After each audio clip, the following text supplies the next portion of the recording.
In this video, we will discuss how to measure mass using an analytical balance.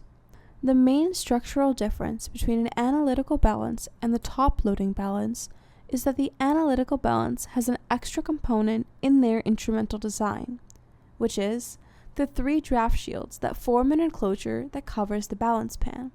The main purpose of the draft shield is to block out any airflow that may affect the mass reading of the sample due to the high sensitivity of the analytical balance.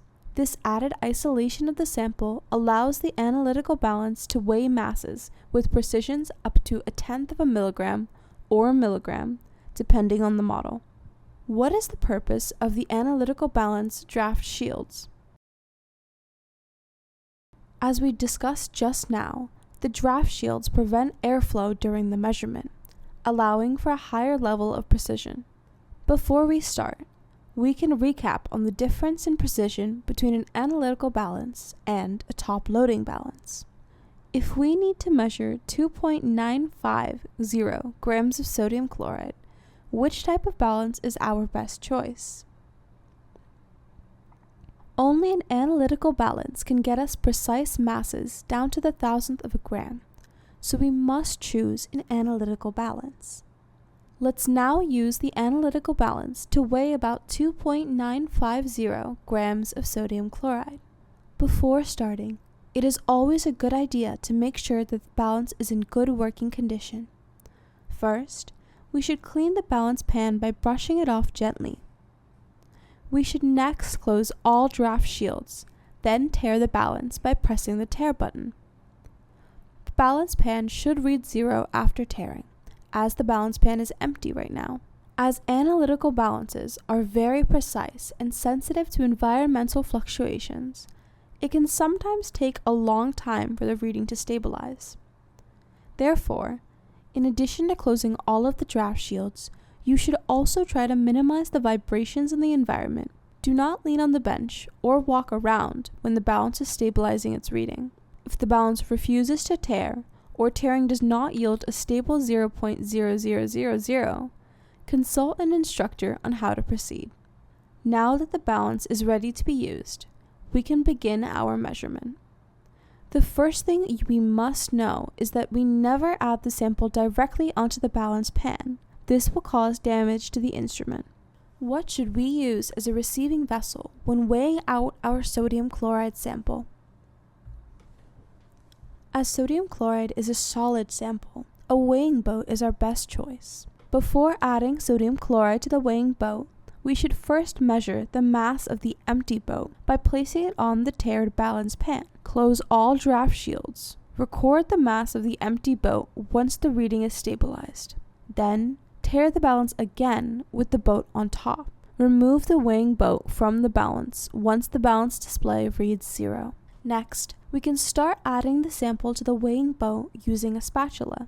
We should always add the sample to the boat on the side of the balance, rather than adding it while the boat is on top of the balance. This is to prevent spilling chemicals on the balance, which can cause damage to the instrument and lead to inaccuracy in the measurement. If it is the first time you are weighing a compound, it is always a good idea to add samples in small increments using a spatula. Place the boat with the sample back on top of the balance carefully. Close all draft shields and wait for the reading to stabilize.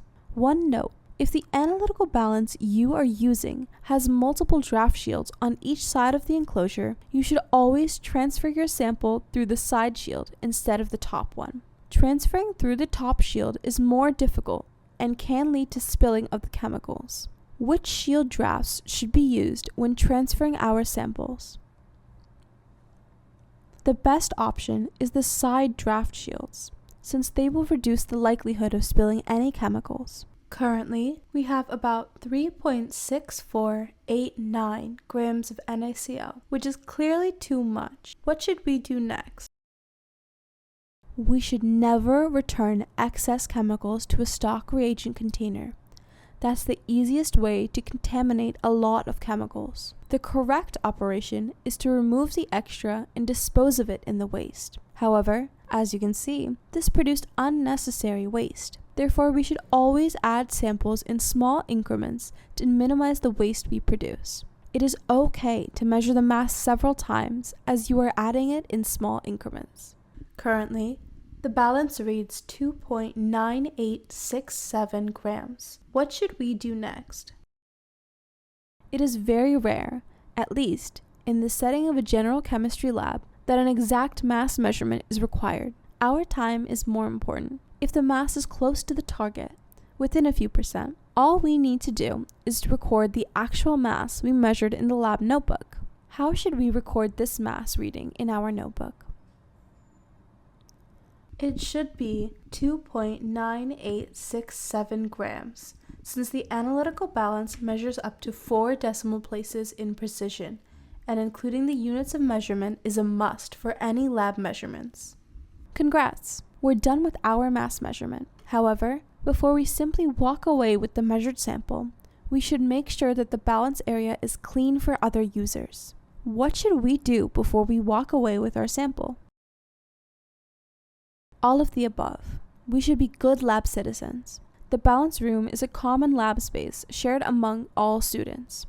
So we should always clean up after ourselves so that we do not impact other students' progress.